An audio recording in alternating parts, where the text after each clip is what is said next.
नमस्कार, लोकतंत्र चैनल में आप सबका स्वागत है। मैं हूं आपका अपना दोस्त अतुल्य कुमार। जैसा कि आप सबको पता है कि तालिबान ने अफगानिस्तान पर कब्जा कर लिया है और कब्जा करते ही इसके बहुत सारे पहलू नज़र आने लगे। लोग इसमें अपने बेनिफिट्स, अपने नुकसान सारा देख रहे हैं, सारा कंट्री। लेकिन अब जहाँ तक भारत की बात करें तो भारत अपने नागरिकों को वहाँ से सुरक्षा सहित वापस लाने की मुहिम कर रहा है। इवन वहाँ से हिंदू जो नागरिक हैं उनको भी वापस ला रहा है। लेकिन वहीं पाकिस्तान की बात करें तो पाकिस्तान तालिबान का पहला शिकार हो गया।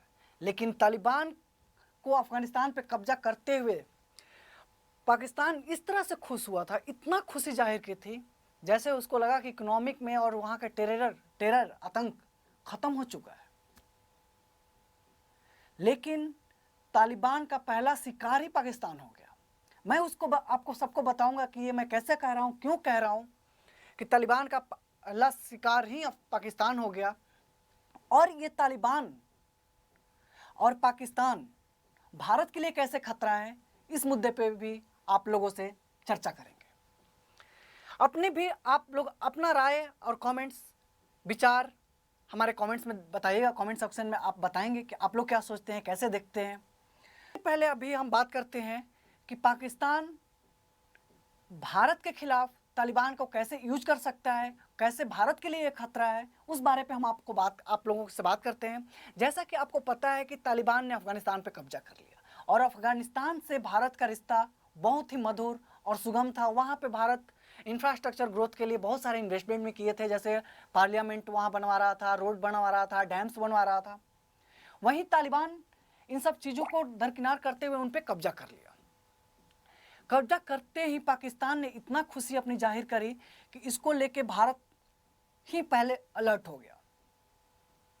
और ये खुशी इसलिए जाहिर करी कि देखें तो वो इस बारे में भी बात कर रहे हैं कि पाकिस्तान में जो लश्कर तोयबा और जो आतंकी गुट हैं वो आईएसआई के थ्रू तालिबान में शिफ्ट करना चाहता है। कि जो पाकिस्तान पे ये आरोप है कि वो आतंकियों को शरण देता है या फिर आतंकियों के लिए वो सेफ जगह है, उससे वो टैग और उससे उस इमेज और उस छवि को वो खत्म कर सके। जो ये पाकिस्तान पे आरोप लगता है कि वो आतंकियों को शरण देता है, आतंकी वहाँ रहते हैं, जैसे लश्कर तोयबा, बहुत सारे वहाँ पे नेटवर्क्स और आतंकी गुट हैं, उन सबको आईएसआई के थ्रू वो तालिबान में शिफ्ट करना चाहता है। बहुत सारे आतंकी गुटों को पाकिस्तान के अलग अलग डिफरेंट लोकेशन पे शिफ्ट करने जा रहा है और कर भी रहा है। और जो अफगानिस्तान के असला, हथियार, गोला बारूद तालिबान को हाथ लगा है, वो प्राप्त सूत्रों के अनुसार वो आतंकवादियों के बीच जो टेररिस्ट ग्रुप हैं, हक्कानी नेटवर्क्स, लश्कर तोयबा, जैसे मोहम्मद, इन सब के बीच में वो आतंकवादी वो हथियार इन सब के बीच में बांटे जा रहे हैं। तो ये सब आतंकवादी जो टेररिस्ट हैं, इनका मेन मकसद भारत के साथ ही क्लैश करना या उस पर हमला करना मकसद होता है और वो यही करते हैं। तो ये एक भारत के लिए न्यू चैलेंज हो सकता है। भारत सरकार इसके कैसे सामना करती है, कैसे इसके साथ लड़ती है, ये आने वाले वक्त में पता चलेगा। लेकिन आप सबको पता है कि भारत सुरमाओं का देश है, यहाँ हमसे जो टकराएगा वो चूर चूर हो जाएगा। एक भोजपुरी में हमारे तरफ लड़का था, उसने गाना गाया था बहुत पहले, अगर मैं बात करूँ तो 2008 में, जब कारगिल की लड़ाई हुई थी, कारगिल की जब लड़ाई हुई थी 1999 में, तो उस समय हम लोग को इतना पता नहीं था। तो ये गाना लड़का ने 2008 के आसपास गाया था। जी मुशर्रफ हई हम सरफ, यानी डिटर्जेंट, तोहके गला देहब जैसे गले बर्फ।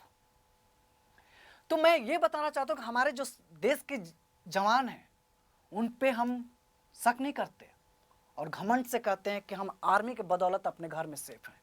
हम आपके दांत कभी भी खट्टे कर सकते हैं। आपको पता भी होगा पाकिस्तान के साथ क्या होता है, ऐसे भेड़ियों से हम डरेंगे नहीं।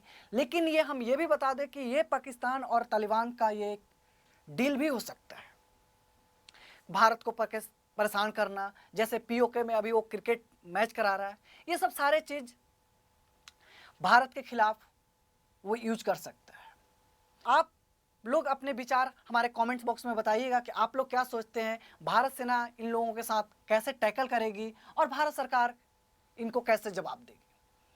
और जहाँ तक मैं दूसरा बात करूँ कि पाकिस्तान, जैसे मैंने बताया कि पाकिस्तान तालिबान का पहला शिकार हुआ, वो कैसे हुआ, इसके बारे में अगर मैं बात करूँ तो हुआ यूँ, यहाँ के एक फ़कीर मोहम्मद है जो कि वो कह रहे हैं, जिन पे दर्जनों बम धमाके कराने का आरोप है, वो कह रहे हैं कि हम भी चाह रहे हैं कि सीरिया का इस्लामिक जो कानून है वो पाकिस्तान में लागू होना चाहिए। इस बात को सुनते ही पाकिस्तान सरकार की नींद उड़ चुकी है, यानी कि आप बैल उल्टा मार वाला कहानी हो चुका है। आप दूसरे के घर में झांक रहे थे, तब तक आपका ही घर लूट चुका है और लूटने की तैयारी चल रहा है। उस संगठन से बहुत सारे संगठन जुड़ रहे हैं। जो फ़कीर मोहम्मद हैं, वो जो तालिबान में कानून जो लग रहा है, सीरिया कानून जो चल रहा है, उसको पाकिस्तान में भी लागू करने के लिए वो उनकी समर्थन वो जुटा रहे हैं। यानी कि आप ये समझ रहे हैं कि पाकिस्तान भी अब तालिबानिस्तान बनने के रास्ते पे है। ये वो कहावत को सच कर रहा है कि अगर आप दूसरे के घर में पत्थर फेंक रहे हैं तो आपके घर में भी कोई ना कोई पत्थर फेंकेगा। अब वो आने वाले दिन में ये देखने वाली बात होगी कि क्या पाकिस्तान खुद को तालिबान बनाते समय इतना ही खुशी प्रकट कर रहा है या नहीं कर रहा है, जैसे कि अफगानिस्तान को तालिबान बनते हुए उसने अपनी खुशी जाहिर करी। तालिबान अफगानिस्तान पे तो पूरी कब्जा कर चुका है, अब पाकिस्तान ही पाकिस्तान पे कब्जा करेगा और एक नया तलबिस्तान बन जाएगा जैसा। और वहाँ के जो पाकिस्तान के प्रधानमंत्री हैं इमरान खान, वो तो एक बयान देकर ऐसा जाहिर कर रहे हैं कि वो जैसे तालिबान के प्रवक्ता हों। उन्होंने एक मीडिया कॉन्फ्रेंस में कहा कि तालिबान अफगानिस्तान से बात नहीं कर सकता जब तक गिलानी की सरकार वहाँ गिर नहीं जाती। ये तो एक देश का, राष्ट्र का प्रधानमंत्री नहीं कह सकता, या तो वही बंदा कह सकता है जो अफगानिस्तान का माफ़ कीजिएगा, जो तालिबान का प्रवक्ता हो। तो मैं ये भी कहूँगा कि इमरान खान, आप उस दिन के लिए भी तैयार हो जाए जब आप ही के देश में आप ही की जनता ये कहेगी कि अब हम भी पाकिस्तान से तालिबान बनेंगे। आप उस दिन के लिए तैयार रहें और हम ज़रूर आपको बताएंगे कि आज भी सेलिब्रेशन का दिन है। क्योंकि मैंने आपको बताया कि पाकिस्तान अपने सारे जितने टेररिस्ट लोकेशन है, टेररिस्ट कैंप है, सबको ISI से मिल के या जैसे भी करके वो तालिबान में शिफ्ट कर देना चाहता है कि वो जो देश है, जो वर्ल्ड लीडर्स हैं, वो उससे उस छवि से मुक्त कर दें कि जो आतंकियों का गढ़ कहा जाता है, जैसे कि ओसामा बिन लादेन मिला, लश्कर तोयबा है, जैसे मोहम्मद, जो आतंकी संगठन है, उन लोगों की छवि से मुक्त हो जाए कि अब भाई हमारे देश में तो ये चलता ही नहीं, अब ये किसी और देश में, हम तो एकदम गंगा नहा के आ गए हैं। और बताने की कोशिश में, एक आतंकियों से मुझे कोई लेना देना नहीं है। और सबसे बड़ी बात यह है कि फेट की कार्रवाई से भी बचना चाहता है कि उससे ब्लैक लिस्ट में ना डाल दे। अगर कोई ब्लैक लिस्ट में डाल देता, कोई उसको राष्ट्र निर्माण के लिए कोई इन्वेस्टमेंट नहीं करेगा। तो ये सारा एक पाकिस्तान का चाल है। ये चाल ऐसे बुना जा रहा है और लेकिन इसी चाल में वो अपने ही जाल में फंसता हुआ भी नज़र आ रहा है। आप लोग कमेंट्स में ज़रूर बताइएगा कि जो पाकिस्तान अफगानिस्तान के साथ कर रहा है या किया तालिबान से मिलकर, क्या वो दिन देखने के लिए तैयार हो रहा है अपने घर में ही। आज के वीडियो में मैं इतना ही रखता हूँ। आप लोगों को वीडियो कैसा लगा इसके बारे में मुझे ज़रूर बताइएगा।